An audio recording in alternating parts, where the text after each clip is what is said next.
குடும்ப வருவாயில் பெண்களின் பங்களிப்பு தற்போது அதிகரித்து வருகிறது.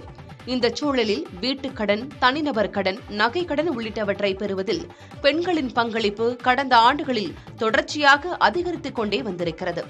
சென்ற 2023ஆம் ஆண்டில் பெண்கள் நகைக் கடன் பெற்றது 44 விழுக்காடாகவும், கல்விக் கடன் பெற்றது 36 விழுக்காடாகவும் அதிகரித்திருப்பதாக கடன் பெறுபவர்களை குறித்து மதிப்பீடு செய்யும் நிறுவனமான CRIF தெரிவித்திருக்கிறது. வீட்டுக் கடன் பெற்ற பெண்களின் எண்ணிக்கை 33 விழுக்காடும், சொத்துக்களை அடமானம் வைத்து கடன் பெற்றது 30 விழுக்காடும், வர்த்தக கடன் பெற்றது 24 விழுக்காடும், தனிநபர் கடன் பெற்றிருப்பது 16 விழுக்காடாக அதிகரித்துள்ளதாக CRIF கூறியிருக்கிறது. வங்கிகளில் ஆண்களுக்கு வழங்கப்படும் கடன்களுக்கான வட்டி விகிதங்களை விட பெண்களுக்கு சற்று குறைவாக இருப்பதும் காரணமாக கூறப்படுகிறது. பெண்களின் பெயர்களில் பத்திரங்கள் பதிவு செய்வது அதிகரித்துள்ளதும் புள்ளி விவரங்களில் தெரியவந்திருக்கிறது.